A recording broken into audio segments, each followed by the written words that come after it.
Um,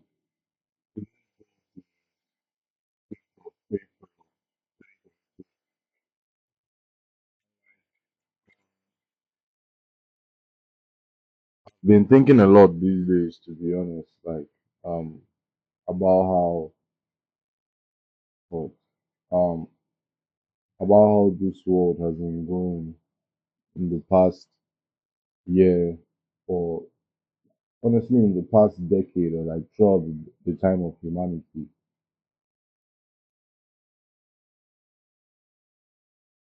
And like by this time, let me just say like 6 months ago, my my the end of it all was that I was just saying like all human beings should just die, to be honest. Because I came to the conclusion that life as a whole is flawed, because nothing can really survive without harming another living thing. Like people hate on parasites, but like that's the direction that life pushed them to. And like you can hate on like serial killers or billionaires or like even the most heinous crimes that we know about, like rapists and all that. You can hate on them, but I think that it's not really their fault that they're the way they are. Because I believe that if they take your soul and they put you in the body of another person and you live that person's exact same life since they were born, I believe that you will turn out exactly like that person. Because I believe that inherently all human beings are the same, and that's why I said all human beings should die. Because if you look at the inherent like I'll use monetary value right now because you cannot really calculate the value of evil. If you look at the amount that people have donated towards good causes in the past year and the amount that has been spent towards evil causes, the difference is in the thousands, if not in the millions. Because let's even say in this world today, people have donated up to like $1 billion. America blows that bomb in Iran every day, bro. At least. And like you can't really blame them because I believe that any other country would have done the same in the same situation. Probably not because Donald Trump is like an idiot. But is it his fault he's an idiot, to be honest? Or is it his fault he acts the way he does? Because I believe that our life experience shapes us. And people always say, oh, you'd make a different decision if you're in his position. But that's true. That's probably true.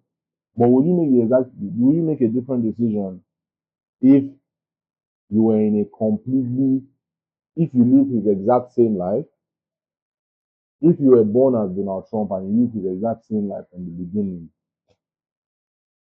like, and you went through exactly all of his experiences, would you make different decisions than he has? And I don't really think that's true. I might be wrong though because I don't know anything about like the soul and all that. I don't know how it's made or how it's defined. But I really do think that life as a whole is flawed. And I think that because life thrives on chaos, and in my opinion, like my moral definition in my heart, chaos is wrong, especially like chaos that leads to the harming of other things.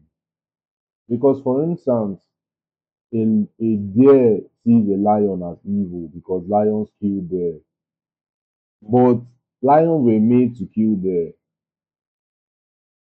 and they were given the equipment to run away from lions. If, for instance, now you're like wildlife specialist and you go in the wild and you like video animals and stuff, and like you see an animal is about to get killed by another animal, if you save that animal, you're depriving the other animal of food.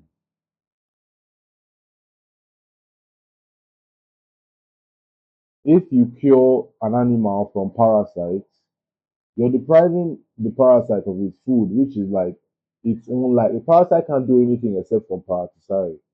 Humans can't do anything except from eventually destroy everything that comes to them. And that's why, like, really, in my opinion, all human beings need to go, because even though, oh, you can say you're a good person, eventually, statistically, you give birth to someone that will commit an unimaginable amount of evil. And I'm not saying it's your fault, because that's just how life is. But you might just have to pay the price for it, unfortunately. Because I saw a video. I don't know how true this thing is. I don't know how true it is. And this might get my video shadow banned. I don't know. But I saw something yesterday of how the CEO of ChatGPT apparently sexually assaulted his younger sister from the ages of 12 to 21. And his younger sister was like 3 to 5 years old when this started. And I was like thinking, how is it possible for a child to commit such an evil act? And the only conclusion I could get to is that either that child was abused himself and his moral upbringing was not proper, or he just had mental illness. And can you really blame someone for doing something based on those two facts? Because I don't believe that a child that was raised in a proper environment will grow up to become like that. To sexually assault your own sisters from that, you're 12 years old, your sister is 3, and you're doing that from that age. I don't believe that you can blame him for that. The only thing you can do is kill him. And I'm being so dead ass, like people can look at this like a joke, but because human beings, like, it's impossible for all human beings to be good. And people always, like, one of the things that really separates us as human beings and stops us from being the way we are meant to be, is our mentality. Because you never see a white rabbit hating on a black rabbit. You never see a what do you call it? A pink fish hating on a blue fish. You never see that. Human beings have created countries and regions, but we are all citizens of the earth. There's no rule that stops an eagle from flying from a country to another country. There's no rule that stops geese from migrating. But human beings have made it so, oh, this is my territory, these are my people. Any other person that is not with us is against us or is not one of us. But that's not true. If you go out every day, my camera fell down. So, Um, it's not the same angle, whatever. If you go out every day and you see everybody around you as your family, there are certain things you would not do. Obviously, there are people that hate their family and whatever, but you get the point. If you go out and you treat everybody around you like they are your family, I was at work yesterday and I tried an experiment. I smiled at every single customer that came in, whether they were like I was like really, really like active for 6 hours. I was standing up. Every single customer that came to the cashier desk, I smiled at them, like, hello, how are you? I made small talk. And let me tell you, except for one woman, every single person that came into no, I think there was a man as well, but whatever. Every single person that came there smiled, no matter how angry they were, no matter how their attitude were, no matter how bad it was. Once you smile at a stranger, you give a compliment, they smile. Every single problem in this world can be solved by kindness. Poverty can be solved by kindness. Disease can be solved by kindness. If you treat everybody around you like family, there will be no evil. But we go out when we are young, we tell our children that this world is a hard place. You have to be hard to struggle. Especially people that come from a place like me. You come from Africa, you come from Asia, you come from places that like are suffering through hardship. You teach your children that when they go out, the world is dangerous and people are dangerous. But what if we teach our children that everybody is a good person? Because what we say is what happens. If everybody taught their children that everybody's a good person and you just have to face the world with kindness and everything will work out, then all you have to do is that. Everybody else is doing that. And then everybody will be a good place. Everywhere will be a good place. If you treat every old woman you see as your own grandmother, treat every young child you see as your own cousin or your little brothers or sisters, then all the problems we have in this world will be solved. But nobody wants to do that. My camera fell down again. I'm sorry. Sorry. But nobody wants to do that. And I've seen it that, like, to be honest, it's honestly impossible for that to happen. Because you have multiple books, religious books, coming out and saying that a one world government is impossible and a one world government will lead to the end of the world. And I want to say this because let's be logical. In a world where resources are separated unfairly through multiple regions, if everybody can come together and say, okay, because there's enough resources in this world for everybody, there's more than enough for everybody. But because I'll say, oh, it's my country, I'm not going to give it to this country. That's what's causing the most of the problems in this world right now. If everybody can sit down and say, okay,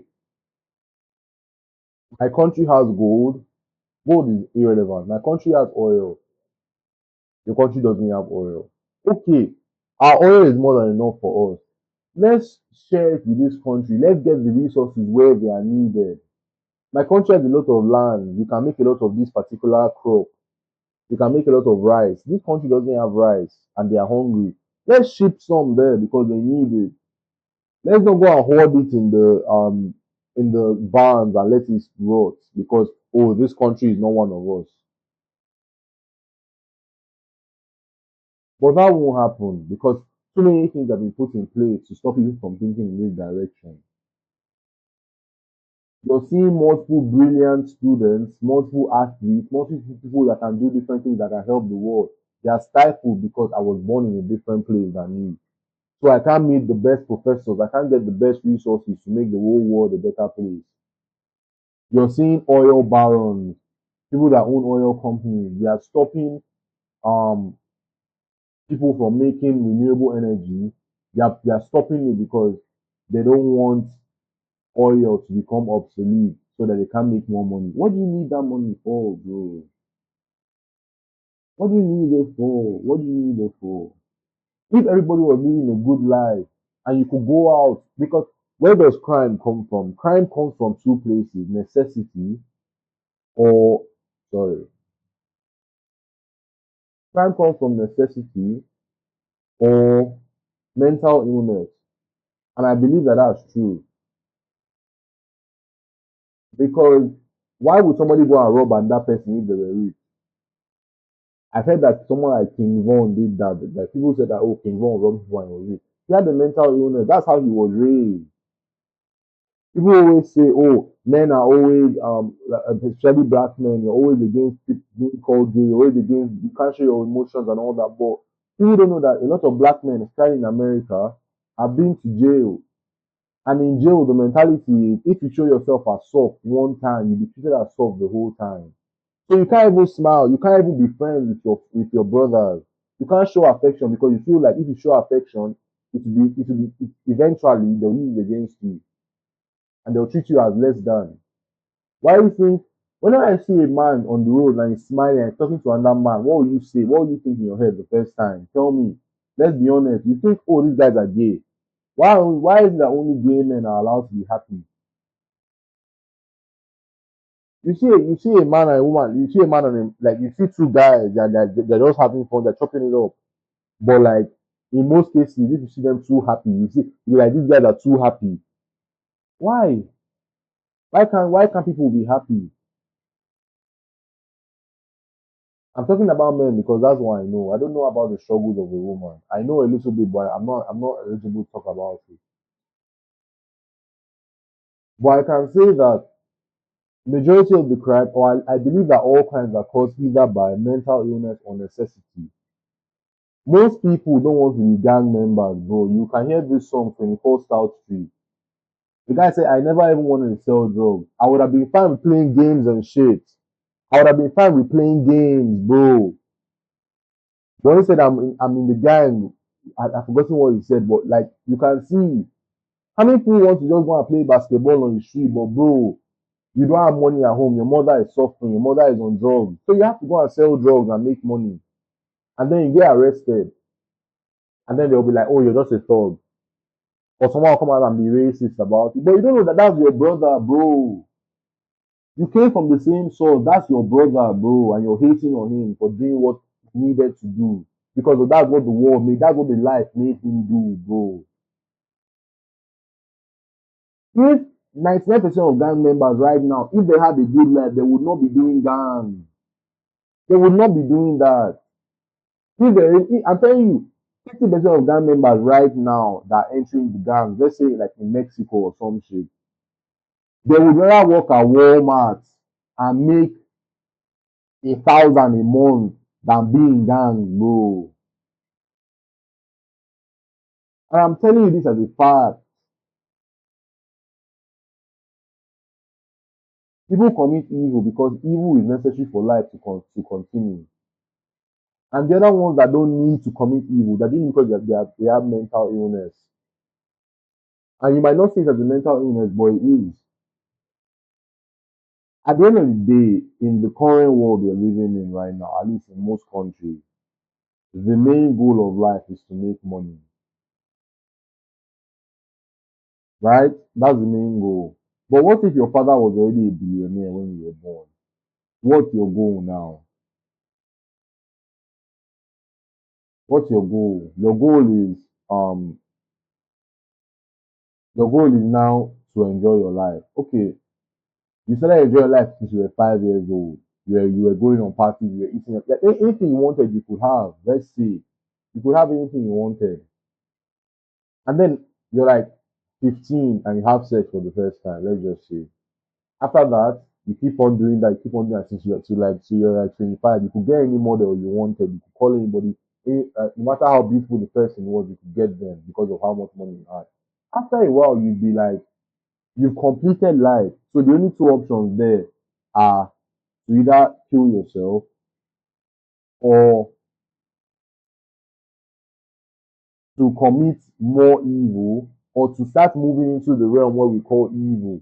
You start torturing people to get excitement. You start doing multiple different things so that you can fill your own void. Because I always say this thing, I mean, I don't always say it, but like, I've recently come to this realization that this world thrives. And when I say thrives, I mean thrives on what do you call it? This world thrives on conflict and desire. And once you lose your conflict, once you lose your desire, there are two things. No, there's only one end. If you completely lose your desire, you die. You become unliving. Because the only things in this world that don't have desire are stone and water and the things you see on it. Because I'll use stone as an example right now because every other living thing on this earth has desire. You have desire to evolve, to grow, to change. That's why trees go towards the light. If trees had no desire, they would not go towards the light to get the best chance to survive. No, they wouldn't. They'll just stay, and whatever comes will come. Stones get weathered by water. They don't move out. They don't move away. The only things in this world that don't have desire are dead. And desire is what causes conflict. You want what's best for you, for you, for you. But what if we see everybody as me? Everybody is me. I would not sexually assault me. I would not kill me. I would not harm me. And if you would harm yourself, you have a mental illness. It's unfortunate. And I wish that didn't happen to you.